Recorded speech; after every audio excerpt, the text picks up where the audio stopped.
پوچھیے سر. سب سے پہلے فرمائیے گا کہ ہم دیکھتے ہیں کہ ٹرمپ کا جو وزٹ تھا ریاض کا، اس کے بعد پہلے ایران کو سنگل آؤٹ کیا گیا، پھر اس کے بعد ہم دیکھتے ہیں قطر کو الگ کیا گیا. تو اس دورے کو امت مسلمہ کا جو شیرازہ بکھیرنے میں ایک نیا اقدام ہے ٹرمپ کی طرف سے، سوالی صاحب کیا کہیں گے؟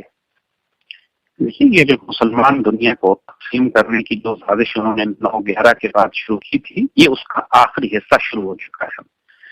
پوری مسلمان دنیا کو یہ تباہ کروا چکے ہیں، اور اسی پلان میں جس میں انہوں نے پورے مشرق وسطیٰ کے نقشے تبدیل کرنے تھے، اس میں یہ بھی بالکل واضح طور پر بتا دیا گیا تھا کہ ان تمام ایران، عراق، شام، لیبیا اور بڑے بڑے ممالک کو تباہ کرنے کے بعد سعودی عرب اور ایران کی باری، اور ان کی نقشے تبدیل کرنے کی کوشش کریں گے.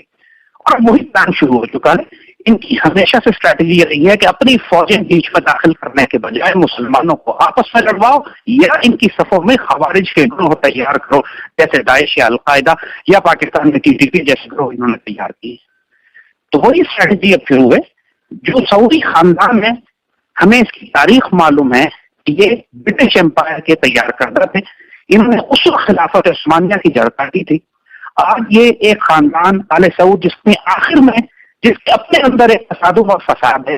ابھی آپ نے دیکھا کہ کس طرح انہوں نے ولی عہد کو نکال کر اس کو ہاؤس اریسٹ بھی کر دیا، اور اس کی جگہ بادشاہ کا بیٹا ولی عہد بن گیا ہے.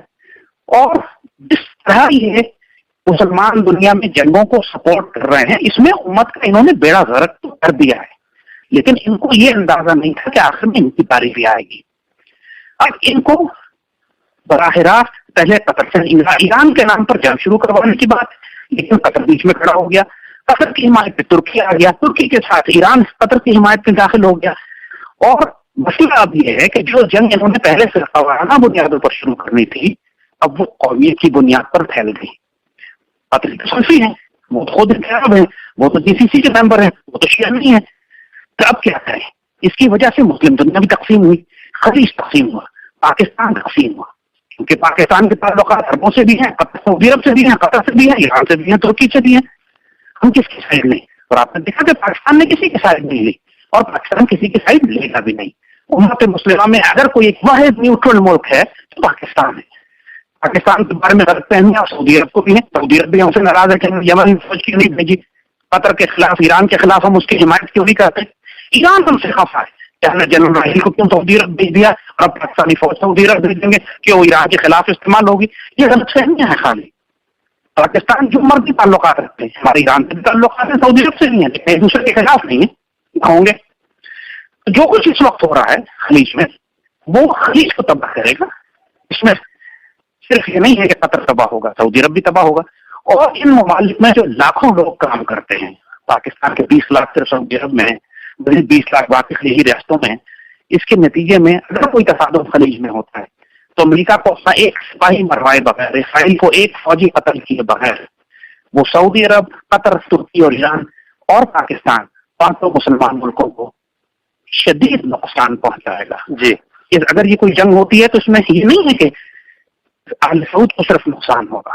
جی، نقصان ایران کو بھی ہوگا، قطر کو بھی ہوگا، بحرین کو بھی ہوگا، ترکی کو بھی ہوگا، پاکستان کو بھی ہوگا. امت مسلمہ جیسے ہم نے عرض کی، جو بڑے مسلمان ملک باقی رہ گئے تھے، ان کی استغفر اللہ تباہی کا آخری دور شروع ہے. کہیں پہ بھی کوئی اعتدال نظر نہیں آ رہا. فی الحال مجھے نظر نہیں آتا کہ کوئی ایسا ذہن، کوئی ایسی فوج، کوئی ایسا سربراہ بیچ میں ہو کہ جو ایک مصالحت کار کا کردار ادا کر سکے. پاکستان کر سکتا تھا، لیکن ہمارے پاس قیادت نہیں ہے. سر اس حوالے سے بتائیے گا کہ انڈیا کی بولی بولتے ہوئے امریکہ نے حزب المجاہدین کے جو سربراہ ہیں، جو ایک جینون کاز کے لیے حزب المجاہدین اپنے تحریک آزادی کے لیے لڑ رہی ہے عرصے سے مقبوضہ کشمیر کے اندر، اور بھارتی جو جبر ہے اس کے سامنے ایک سیسا پلائی دیوار کی طرح کھڑی ہے، اس کے سربراہ سید صلاح الدین پر پابندی عائد کر دی ہے. اس حوالے سے آپ کا کیا موقف ہے؟ دیکھیے، وہ تو بات یہ ہے کہ پاکستان پوری دنیا میں کشمیر کے حوالے سے تقریباً تنہا تھا. ابھی چند روز پہلے سے ترکی نے پاکستان کے حق میں بیان دیا، اور ایران سے آیت اللہ خامنئی نے پاکستان اور کشمیر کے حق میں بیان دیا. اور اس کی وجہ سے بھارت کو بڑی ضرورت پہنچی ہے، بڑا دھچکا لگا ہے، کیونکہ عرب کبھی بھی کشمیر کے حوالے سے پاکستان کی حمایت نہیں کرتے. تو پاکستان کشمیر کے معاملے پر کمپرومائز نہیں کر سکتا. ظاہر ہے یہی ہوا کہ پاکستان فوج نے، پاکستان کے فورن آفس نے انکار کر دیا امریکہ کے اس فیصلے کو تسلیم کرنے سے، اور ہوگا بھی ایسے. اس سے کشمیر کی تحریک آزادی پر کوئی فرق نہیں پڑے گا. سید صلاح الدین کو ہم دہشت گرد ڈکلیئر نہیں کریں گے، نہ امریکہ کے حوالے کریں گے، نہ ہندوستان کے حوالے کریں گے. لیکن پاکستان توقع ضرور کرتا ہے کہ بھارت وہ مسلمان ممالک جن کے بھارت سے بڑے قریبی تعلقات ہیں، ایران کے بھی ہیں، ترکی کے بھی ہیں، سعودی عرب کے بھی ہیں. سعودی عرب نہیں کرے گا، لیکن ترکی اور ایران نے کم از کم اسٹرانگ بیان دے کر پاکستان کی حمایت ضرور کی. اس سے ہمارے اوپر دباؤ کم ہوا ہے. لیکن اب اس کو تھوڑا سا اگریسو ہو کے ڈپلومیٹک لیول کے اوپر انڈیا پہ دباؤ بڑھانے کی ضرورت ہے، اور امریکہ سے بات کرنے کی ضرورت ہے پاکستان کو. اور اگر نہ بھی کرے امریکہ، جو کہ اس وقت ٹرمپ ایڈمنسٹریشن ماننے والے نہیں ہے، وہ اسے سبھی کلانے کے لیے آئیے. ادھر پاکستان نے فی الحال جو اسٹینڈ لیا ہے اس پر قائم رہنے کی ضرورت ہے. انشاءاللہ کچھ نہیں ہوگا. سر آخر میں فرمائیے گا کہ پاکستان کا ایک سرحدی علاقہ کورم ایجنسی پارا چنار، جو کہ ہم دیکھتے ہیں کہ پاکستان پر بیرونی جارحیت کے مقابلے میں ایک فرنٹ لائن پر ایک ڈیفنس کا ایک کردار انہوں نے ادا کیا ہے عرصے سے، لیکن ابھی ہم دیکھتے ہیں کہ گزشتہ 3 بڑے واقعات میں سینکڑوں لوگ وہاں کے جو ہے شہید ہو چکے ہیں، اور وہ ابھی بھی جو ہے وہ آرمی کے ساتھ وہ مکمل تعاون کر رہے ہیں اور مختلف طرح کے. تو اس حوالے سے سر آپ کا ایک بیان آیا تھا اور بہت ساری کنٹروورسی اس سے پیدا ہوئی، تو وہ اصل میں آپ کا بیان کیا تھا، یہ فرما دیجیے گا. دیکھیے، ہمارے بارے میں شرمناک حد تک جھوٹ بولا گیا، ہمارے بارے میں شرمناک حد تک تہمتیں اور بہتان لگائی گئی.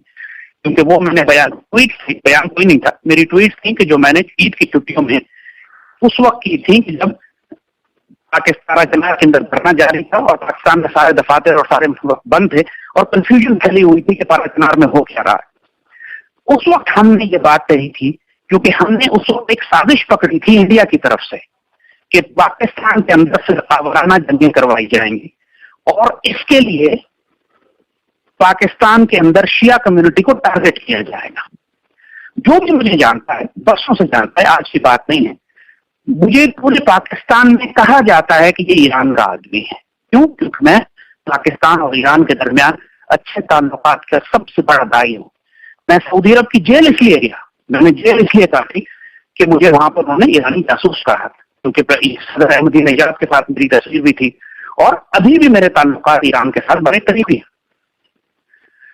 تو ہماری اس انگریزی ٹویٹس کو جان بوجھ کر غلط ترجمے کیے گئے ان لوگوں کی طرف سے کہ جو اس انڈیا کی کیمپین میں شامل تھے پاکستان کو نقصان پہنچانے کے لیے. ایک طرف سے NQM اور الطاف حسین اس کا گروپ تھا پورا، ایک طرف پاکستان کے اندر لبرل سیکولر بغیر طبقہ وہ بہت بڑا، جن کا حسین حقانی کے ساتھ ہے، جبران ناصر کے ساتھ، ماروی شرما کے ساتھ تعلق ہے، جو پیچھے سے سارے انڈیا سے کنیکٹڈ ہے. پچھلے دنوں کلبھوشن یادیو کا جو بیان سامنے آیا تھا، اس کی وجہ سے پاکستان کی پوری آرمی، پیٹریوٹس اور سیکورٹی انتظامیہ سخت تکلیف کا شکار تھے اس بیان کی وجہ سے، جس میں اس نے اعتراف کیا کہ پاکستان میں ہزارہ شیعہ کو اور شیعہ ظاہرین کو قتل کرانے کے لیے کلبھوشن یادیو لشکر جنگی اور TTP کے دہشت گردوں کی حمایت، مدد، روپیہ پیسہ دیتا تھا، اور اس کا مرکز زاہدان میں تھا، ایران میں. اب اس کی وجہ سے یہ بات ایک کمپلیکس سچویشن اختیار کر گئی کہ اس معاملے میں جو شیعہ تھے پاکستان کے، وہ پاکستان آرمی کو ذمہ دار ٹھہرا رہے تھے قتل عام کا. ہزاروں شیعہ، میرا رابطہ تعلق رہتا ہے شیعہ نوجوانوں سے بھی، سب مجھ سے کہتے تھے کہ پاکستان آرمی لشکر جنگی تیار کرتی ہے، پاکستان آرمی نے سپاہی صحابہ تیار کیے، جنرل ضیاء نے سرکار نے جنگ شروع کرائی، پاکستان آرمی کی قیادت دیوبندی کرتے ہیں. اس قسم کے الزامات، اس قسم کی باتیں مجھے کہی جا رہی تھی. تو شیعہ نوجوانوں کی ان غلط فہمیوں کو دور کرنے کے لیے ان کو ہم نے ٹویٹس میں یہ سمجھایا کہ اس بات کو سمجھو کہ ہندوستان تمہیں استعمال کر کے پاکستان کے خلاف بغاوت برپا کروانا چاہتا ہے. اس بات کا یہ مفہوم کیسے نکال لیا گیا کہ زید حامد نے سارے شیعوں کو راک ایجنٹ کہا ہے؟ ظاہر ہے کہ بدنیتی ایسی کوئی بات نہ کہی نہ ہوئی. تو ہم نے ٹویٹس میں یہ سمجھایا کہ اس بات کو سمجھو کہ ہندوستان تمہیں استعمال کر کے پاکستان کے خلاف بغاوت برپا کروانا چاہتا ہے. اس بات کا یہ مفہوم کیسے نکال لیا گیا کہ زید حامد نے سارے شیعوں کو راک ایجنٹ کہا ہے؟ ظاہر ہے کہ بدنیتی ایسی کوئی بات نہ کہی نہ ہوئی. ہم نے ان نوجوانوں کو مخاطب کر کے کہا بیوقوف نہ بننا کہ یہ تمہیں بیوقوف بنانے کی کوشش کریں گے. تمہیں دھوکہ دیں گے, تم سے جھوٹ بولیں گے. اس کا ترجمہ یہ کیا گیا کہ زید حامد نے تمام شیعہ کمیونٹی کو پاگل اور ایڈیٹ کہا. ظاہر ہے کہ یہ ترجمہ کرنے والا کوئی بے شرم آدمی ہے, بدنیت آدمی, ایسی کوئی بات ہم نے کہی نہیں, سامنے لکھی ہوئی چیزیں ہیں. کل ایک آپ کی شیعہ ویب سائٹ ہے شیعہ نیوز کے نام سے, اس میں اتنی بڑی ہیڈ لائن چلائی کہ زید حامد نے کہا ہے کہ میں پاکستان میں سارے شیعوں کو ختم کر دوں گا. اب کوئی ان بے شرموں بغیروں سے سوال کرے, ظاہر ہے پورے پاکستان میں کسی نے اس بات پہ یقین نہیں کیا کیونکہ ایسی کوئی بات تھی نہیں, مگر کسی نے شیعہ ویب سائٹ سے سوال نہیں کیا کہ تم نے یہ سرخی کیوں لگائی. بات ہم نے یہ کہی تھی کہ پاکستان کی شیعہ کمیونٹی کی صفوں میں بھی غدار ہیں, اور اس غدار کی نشانی یہ ہوگی کہ وہ فرقہ وارانہ جنگ پھیلائیں گے اور پاک فوج پر حملے کریں گے. اور ہم نے شیعہ مسلمانوں سے کہا تھا کہ تم ہمارے وجود کا حصہ ہو, ان غداروں کو اپنے اندر سے نکالو, اور اگر یہ غدار پاکستان پر حملہ کرنے سے باز نہیں آئے تو ہم نے ختم کر دیں گے. اس کا یہ مفہوم کیسے نکالا گیا کہ پاکستان کے زید حامد پاکستان میں موجود سارے شیعہ مسلمانوں کو قتل کی دھمکی دے رہا ہے؟ یہ معاملہ ہے. اب بات یہ ہے کہ پاکستان میں دہشت گردی پچھلے 17 سال سے جاری ہے. اس میں صرف شیعہ نہیں مارے جا رہے, 90% لوگ مارے گئے وہ سنی ہیں, عیسائی ہیں, اس میں ہندو مارے گئے. تو تمام پاکستان تکلیف میں دہشت گردی کراچی کی سڑکوں پہ بھی ہے, دہشت گردی کوئٹہ میں بھی ہے, دہشت گردی لاہور میں بھی ہے, اسلام آباد میں بھی ہے, فراچنار میں بھی ہے, گلگت بلتستان میں بھی ہے, پشاور میں بھی ہے. اور ہم شیعہ کمیونٹی بات کا غور سے سنیے گا جی, دشمنوں کا پروپیگنڈا یہ ہے کہ شیعہ اسلام سے خارج ہیں, اسلام سے باہر. یہ ہے یا نہیں ہے؟ جی جی, خوارج جو حملہ کرتے ہیں کافر کا کرتے ہیں نا. جی, تو ہم شیعہ مسلمانوں سے کہتے ہیں خدا کے واسطے اپنے آپ کو امت مسلمہ سے الگ نہ کرو, اپنے آپ کو پاکستانی ملت کا حصہ بناؤ. صحیح. تاکہ دشمن کا یہ پروپیگنڈا کہ تم اقلیت ہو, اور اقلیت جو ہے امت مسلمہ میں اقلیت کیسے ہو سکتی ہے؟ امت ایک وجود ہے یا نہیں ہے؟ صحیح صحیح. تو جو اپنے آپ کو اقلیت کرے گا امت میں تو اس کا مطلب ہے کہ امت سے باہر نکال رہا ہے نا. صحیح ہے. تو پھر تو آپ لشکر جنگی کو ثابت کر رہے ہیں. آخر میں فرمائیے گا کہ آپ نے یہ بھی کہا تھا ہماری بات سمجھ آئی یا نہیں آئی؟ جی جی بالکل, میں انڈرسٹینڈ کر گیا. آخر میں بتائیے گا کہ حزب اللہ کی طرز پر جو آپ نے کہا کہ پاکستان میں اس طرح کا گروہ کوئی بننے جا رہا ہے حزب اللہ کی طرز, یہ میں نے نہیں کہا. صحیح, میں نے نہیں کہا. دوبارہ یہ بات سنیے, میں نے نہیں کہا. اگین غلط ترجمہ کیا گیا. ٹھیک ہے. جو شیعہ نوجوانوں نے ہم سے کہا, سوشل میڈیا پہ میں ہزاروں لاکھوں لوگوں سے رابطے میں ہوتا ہوں نا. صحیح. مجھے ہزاروں ای میل آتی ہیں, بچے اپنے دلوں کی باتیں بتاتے ہیں, وہ انہوں نے باتیں کسی بڑے سے سنی ہوتی ہے تو مجھ تک لے کر آتے ہیں نا. صحیح. تو مجھے نوجوانوں نے کہا, اور جو ڈیمانڈ آئی اس میں کنفرم بھی ہو گئی. جو ڈیمانڈ پاراچنار والوں نے آرمی چیف کو دی اس میں لکھی ہوئی ہے, بات کنفرم ہو گئی. مجھے بچوں نے بھیج کے کہا, ای میلیں کی کہ جی ہم چاہتے ہیں کہ وہاں سے FCO فوج نکل جائے اور ہم اپنی ملیشیا بنا کر پاراچنار کا دفاع کر سکتے ہیں. ہم اس وقت بھی دفاع کرتے رہے کہ جب 3 طرف سے ہم گھیرے ہوئے تھے, چاروں طرف سے, اور یہاں پاکستان کا جھنڈا لہرا رہا. یہ عام باتیں شیعہ بچے کر رہے ہیں نا ہمارے ساتھ. صحیح. تو ہم نے ان بچوں سے کہا کہ بچوں تمہارے محافظ پاک فوج ہے, ہماری FC ہے. اگر تم حزب اللہ جیسی ملیشیا بھی بنا لو گے تو اتنا دفاع نہیں کر سکو گے اگر پاک فوج کے بغیر تم نے یہ سوچ لیا تو. اس کا یہ الزام کیسے نکل آیا کہ ہم نے ان کو الزام اور تہمت دی ہے تم حزب اللہ بنا رہے ہو؟ یہ مفہوم نکلتا ہے اس کا. صحیح. یہ مفہوم نکلتا ہے یا نہیں نکلتا؟ بالکل بالکل صحیح کہہ رہے ہیں. آخر میں فرما دیجیے گا کہ ہمارے بعض سیکیورٹی کے ادارے جو ہیں وہ اسٹیٹ فائر بھی کر رہے ہیں اور فیس بک پر فوٹیج بھی آ چکی ہے, تو ان کو آپ کیا کہنا چاہیں گے کہ وہ کیا نہتے عوام پر فائر کریں یا نہ کریں؟ دیکھیے پہلے مجھے بتائیے دھماکہ کس نے کرایا تھا؟ صحیح, لازمی بات ہے. جب میں یہ دیکھ رہا ہوں کہ اصل قاتل جس نے دھماکہ کرایا تھا اس کے خلاف ایک لفظ نہیں بولا جا رہا. پورے سوشل میڈیا پہ 2 دن جو تباہی مچی رہی ہمارے خلاف بھی اور طوفان مچا رہا, یہی سوال تو نشینوں سے کر رہا تھا, بچوں سے, نوجوانوں سے جو سوشل میڈیا پہ ہم سے لڑ رہے تھے کہ بچوں اصل ذمہ دار کون ہے, دھماکہ کس نے کرایا؟ کیونکہ دھماکہ کرانے والا تو انڈیا ہے. تم نے انڈیا کا نام لیا نہیں, انڈیا کو تم گالیاں نہیں دے رہے, انڈیا پہ تم حملے نہیں کر رہے, انڈیا کے خلاف تمہارے الفاظ کوئی نہیں اٹھا رہے, اور یہ خود کنفرم ہو گئے کلبھوشن یادیو سے یہ بات کہ انڈیا یہ ساری دہشت گردی ایک رستہ اس کا ایران دے. تو ہم نے بچوں سے کہا کہ اگر تم اپنے مطالبات میں سچے ہو تو پھر ایران سے بھی سوال کرو کہ وہ کلبھوشن یادیو کو کیوں بھیج رہا ہے. اس کا ترجمہ کیا گیا کہ زید حامد نے سارے شیعہ کو کہہ دیا ہے کہ یہ مخلص نہیں ہے پاکستان سے اور راک ایجنٹ سے. اس کا یہ ترجمہ کہاں سے نکلا؟ صحیح. اس کا یہ ترجمہ کہاں سے نکلا؟ صحیح. تو بات یہ ہے کہ ہم نے تب تک انکار نہیں کیا اس بات سے کہ پاکستان کی ریاست میں، پاکستان کے اندر، پاکستان کی صفوں میں، ججوں میں، حکومت میں، عدالتوں میں، پولیس میں دہشت گردوں کے حمایتی ہوں گے، یقیناً ہے. صحیح. اس سے تو کبھی انکار نہیں کیا. میں نے کبھی کہا کہ نہیں ظاہر نہیں کہا، میں تو سب سے زیادہ لڑتا رہا ہوں ان کے خلاف. لیکن ہم یہ کہہ رہے ہیں، بچوں سے ہم نے یہ کہا کہ اگر تمہیں کوئی شکایت ہے ایف سی کے کسی افسر سے تو جنرل باجوہ ہے نا فیصلہ کرنے کے لیے، تم قاضی نہیں ہو. جب ڈیمانڈ جنرل باجوہ تک جا چکی ہے تو پھر خاموش ہو کر بیٹھ جاؤ، فوج فیصلہ کرے گی نا. بالکل جب فوج جنرل باجوہ وہاں پہنچے ہیں، بات کی ہے، انکوائری بیٹھی ہے یا نہیں بیٹھی؟ بالکل ٹھیک ہے، بالکل بیٹھیے. تو قاضی جو قاضی ہے، جو فیصلہ کرنے والا ہے، وہ کنارے نوجوان ہوں گے، جنرل باجوہ ہوں گے. بالکل بالکل اتھارٹی ہوگی. بالکل صحیح کہہ رہے ہیں. جب ہم کہہ رہے ہیں بچوں سے یہ تو اس میں ہمیں الزام کو گالی کسی سے دے رہے ہیں کہ نہیں ہم کرنل عمر کو گالی دیں. کیوں تو کرنل عمر کو گالی؟ فیصلہ ہو چکا ہے کیا؟ تحقیق ہو گئی ہے کیا؟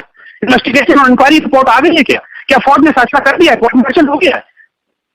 میں یہ کون سی ڈیمانڈ ہے کہ میں گالی دوں؟ جب وہی بچے، میں ان سے کہتا ہوں انڈیا کو گالی دو، کہتے نہیں دیں گے. اس کا کیا مطلب ہے؟ میں کہتا ہوں ایران سے سوال کرو، کل روشن یادو کو بوجھا، کہتے نہیں سوال کریں گے. اس کا کیا مطلب ہے؟ صحیح. زید احمد صاحب، انشاءاللہ ہماری کوشش ہوگی کہ انشاءاللہ آپ کے پاس حاضر ہو کر بھی ایک تفصیلی انٹرویو بھی کریں اس حوالے سے. ایک بات ہماری بڑی غور سے سن لیں جی. بڑے غور سے سن. مجھے پتا ہے میری آواز بہت دور تک جائے گی. جو ٹویٹس میں نے کی تھی، جو میں نے کہا تھا کہ دشمن کی سازش ہے پاکستان میں فرقہ وارانہ جنگیں کروانے کی، اور یہ کہا تھا کہ الطاف حسین اور رحم کی اور سیاسی جماعتیں لبرل بغیر اور جبران ناصر جو سو کلو بند ہو گئے 12 جنرال میں، یہ بدترین دشمن ہے پاکستان کے. یہ لوگ جیسے رفتار ہیں، ہونڈے ہیں پاکستان کو تباہ کروانے کی جائیں. جب آپ ان کو اپنے قدموں پہ بٹھا کے ہیرو بنائیں گے 12 چنار میں تو شک پیدا ہوگا. پہلی بات.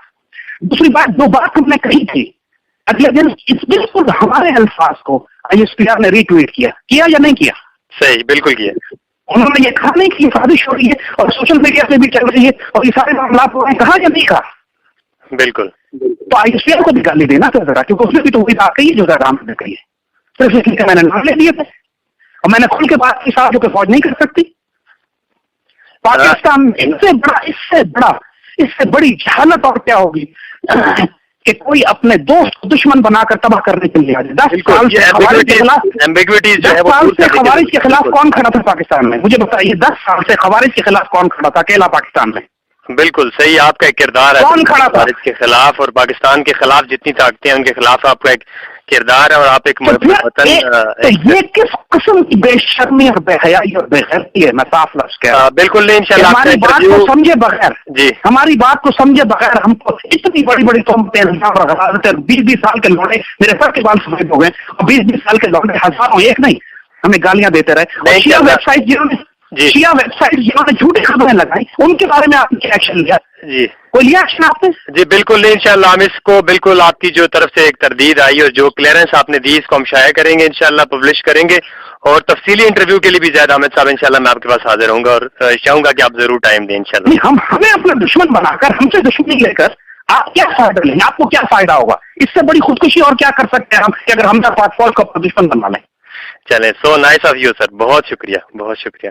خدا حافظ. خیر سے.